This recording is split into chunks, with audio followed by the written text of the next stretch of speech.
Salut tout le monde! On se retrouve, c'est lundi, c'est l'heure du update lecture ou du c'est lundi que lisez-vous. Donc je vais vous parler des 2 livres que j'ai lus la semaine dernière. Je m'excuse, donc comme vous voyez j'ai mon café en cours, je me suis lancée dans le tournage en oubliant que j'avais fait couler le café. Donc je vais prendre quelques gorgées pendant la vidéo, faites de même s'il vous plaît. Ou si vous êtes à l'heure du thé ou de l'apéro, faites à votre guise. Voilà, on commence tout de suite.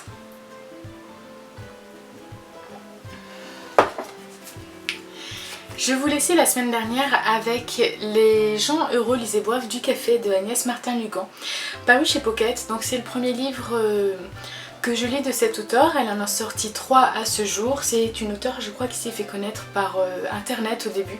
Et elle a été repérée par une édition, je ne sais plus laquelle. Elle le dit à la fin, je ne sais plus qui c'est, Michel Lafon il me semble qu'il a repéré, et du coup ça a eu un gros succès. J'en ai beaucoup entendu parler en bien et je savais que ça parlait de deuil. Ça parle d'une femme qui a perdu son mari et sa fille lors d'un accident de voiture. Elle a 32 ans et on la découvre donc juste avant l'accident, au moment où elle dit au revoir donc à sa famille.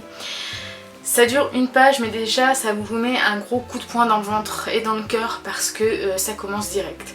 On retrouve cette femme 1 an après le drame, on voit ce qu'elle est devenue, comment elle vit son deuil.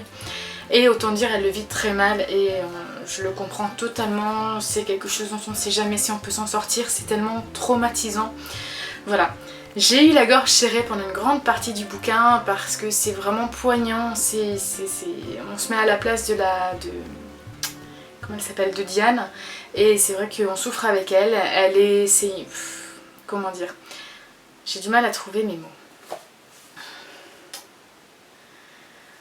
Diane, elle se laisse complètement aller, elle a laissé tomber la librairie qu'elle tenait avec son ami Félix, elle passe son temps à boire, à fumer, à essayer d'oublier son chagrin par ces moyens-là.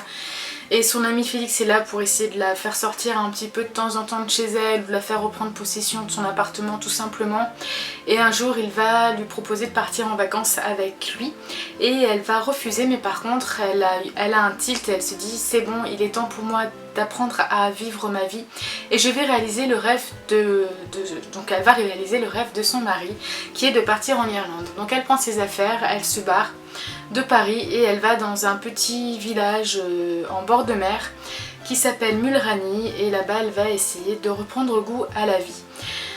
Donc on a toute sa reconstruction dans ce livre, toutes les étapes différentes du fait qu'elle soit complètement enterrée dans son appartement, à redécouvrir la joie de rire, la joie de faire un petit peu la fête, de parler à d'autres personnes, d'essayer d'oublier son histoire face aux autres pour peut-être se donner une apparence.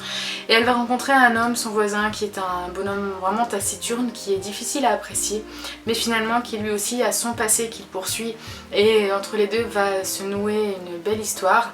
Et voilà, on va suivre un petit peu tout ça. C'est bien écrit, il y a pas mal de dialogues, c'est fluide. Cependant, j'ai moyennement aimé la fin. J'ai l'impression que la vidéo elle va être un peu floue. Je sais pas si c'est moi ou si c'est ma vue ou si c'est vraiment un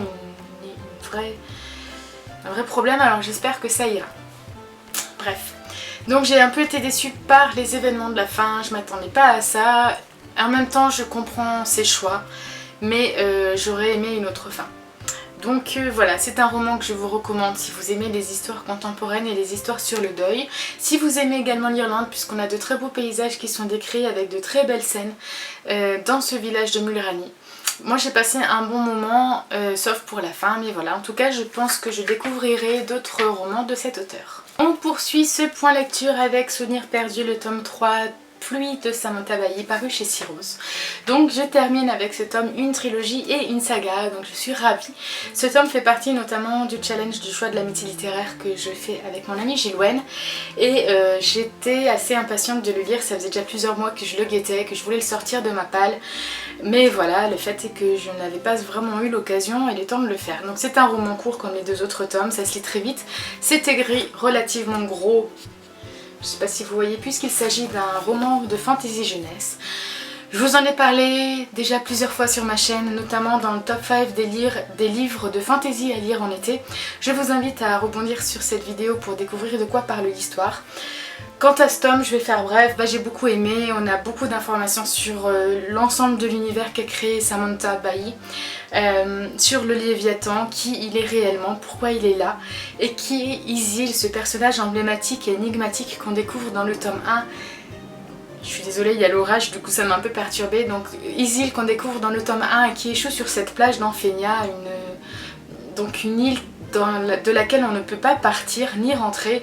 On a toutes les réponses à ça, à toutes les questions qu'on se pose dès le tome 1 et j'ai beaucoup aimé ce final.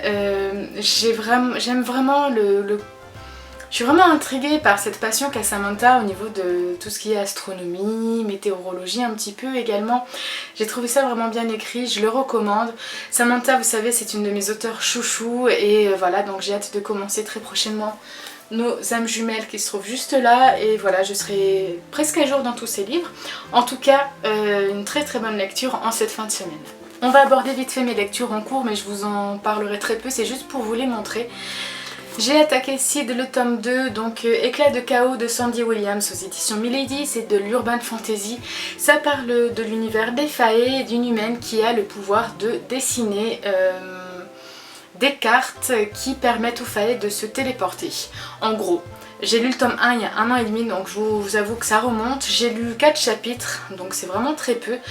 Mais ce que j'apprécie quand même, c'est que Sandy Williams ne nous laisse pas dans l'oubli et nous rappelle plusieurs faits qui se sont passés dans le tome 1, donc ça c'est vraiment agréable. Et en parallèle, je lis donc L'Anneau de Moebius de Franck Tillier chez Pocket. Et là j'ai lu à peu près, voilà, 80 pages, c'est rien du tout parce que ce petit pavé fait 600 pages. C'est des chapitres courts, on a une chronologie à suivre, donc ça donne vachement de rythme à l'histoire, et on suit deux personnes en parallèle qui n'habitent pas du tout au même endroit. L'un fait des rêves étranges, l'autre est enquêteur de police, il travaille à la criminelle et apparemment, donc c'est marqué dans le synopsis, mais les deux personnages, leurs deux histoires vont se rejoindre à un moment. C'est une histoire qui se déroule sur 12 jours.